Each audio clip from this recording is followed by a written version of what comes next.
اسی طرح سے 29 خود اپنے مطبوع کے موقف سے ناواقفیت، جس کی اتباع خود کر رہے ہیں اسی کے بارے میں معلوم نہیں، بعض اوقات اسی کی بات کے خلاف ہو جاتے ہیں۔ انہم مع ذلک لا يعلمون بما تقوله طائفتهم كما قال تعالی ونبہ قل فلم تقتلون انبیاء اللہ من قبل ان کنتم مؤمنین، یعنی بعض اوقات انسان جہالت میں، خواہشات میں اپنوں ہی کی مخالفت کرنے لگ جاتا ہے۔ یہ بھی جاہلیت ہے کہ انسان خود اپنوں کی بات نہ جانے۔ کتنے لوگوں کا حال یہ ہوتا ہے کہ ان کو وہ لڑنے کے لیے اپنے قبیلے، اپنے امام، اپنے پیر کے لیے لڑنے کے لیے تیار ہو جاتے ہیں، لیکن ان سے پوچھا جائے کہ ٹھیک ہے امام صاحب کا موقف اس میں کیا ہے بتائیے، آپ کے فلاں عالم نے اس بارے میں کیا کہا ہے، ان کو معلوم نہیں ہوتا ہے، لیکن ہم لڑیں گے طرفداری میں۔ بعض اوقات حال یہ ہوتا ہے کہ انسان ایک موقف بنا لیتا ہے، اس کو سمجھیں، ایک چیز اپنی خواہش کے مطابق ہوتی ہے، اپنا دین، اپنا مسلک سمجھ کے مان لیتا ہے، اور اس پر لوگوں سے لڑتا بھی ہے، مناظرے بھی کر لیتا ہے۔ بعد میں معلوم پڑتا ہے کہ ارے اپنا تو موقف یہ نہیں ہے، جن علماء کو میں مانتا ہوں وہ یہ مانتے ہیں، وہ یہ نہیں مانتے جو میں مان رہا ہوں، ان کا موقف الگ ہے۔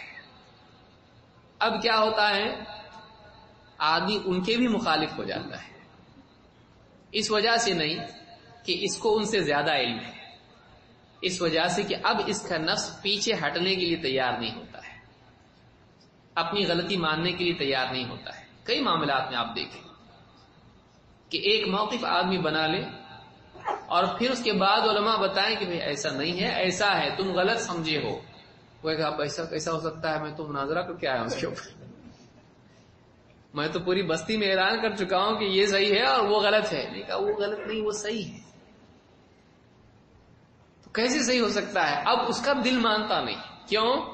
اس وجہ سے نہیں کہ اس مسئلے میں پیچیدگی ہے، نفس کی پیچیدگی اس کے لیے رکاوٹ بن جاتی ہے۔ اب مان لینے سے اب جا کے میں لوگوں سے کہوں گا دیکھیے جو میں نے کل کہا تھا نا، ہاں بتائیے کیا کہا تھا کل، یہ کہا تھا، وہ غلط ہے، صحیح مطلب یہ ہے۔ تو اب لوگ کیا کہیں گے، دیکھو ہم بول رہے تھے کل سے نہیں سن رہا تھا، اب واپس آیا نا صحیح، تو اس کو یہ برداشت نہیں ہوتا ہے کہ میں چھوٹا ہو جاؤں گا، میں واپس سے ریوائنڈ نہیں کرتا ہوں، میں فارورڈ ہی ہوں، میں آگے جا سکتا ہوں، پیچھے نہیں آ سکتا ہوں۔ پیچھے آؤں گا تو کیا ہوگا، میں ذلیل ہو جاؤں گا۔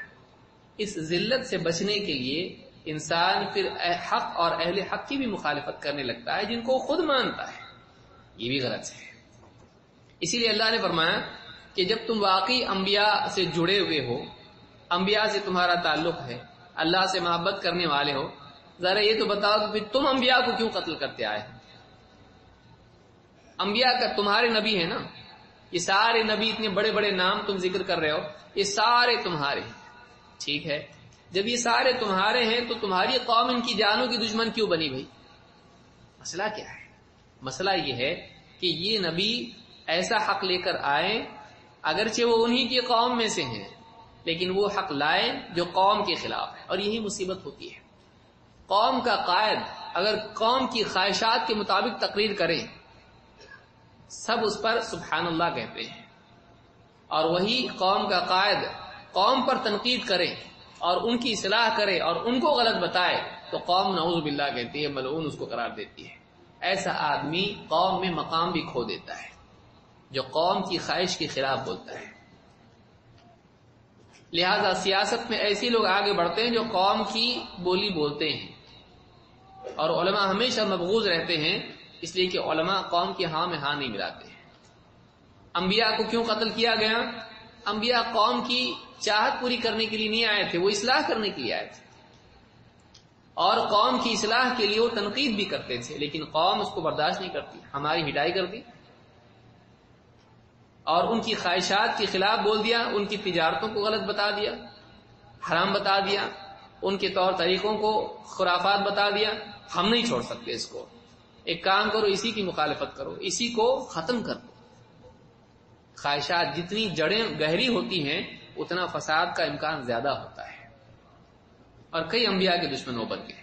تو یہ بھی برائی ہے کہ انسان اپنی خواہشات کا اتنا غلام بن جائے کہ پھر جن کی تعظیم وہ لوگوں میں کر رہا ہے، پیدا کر رہا ہے، پھیلا رہا ہے، جب وہ اس کے خلاف بولیں تو ان کا دشمن بن جائے. یہ بھی نہیں ہونا چاہیے.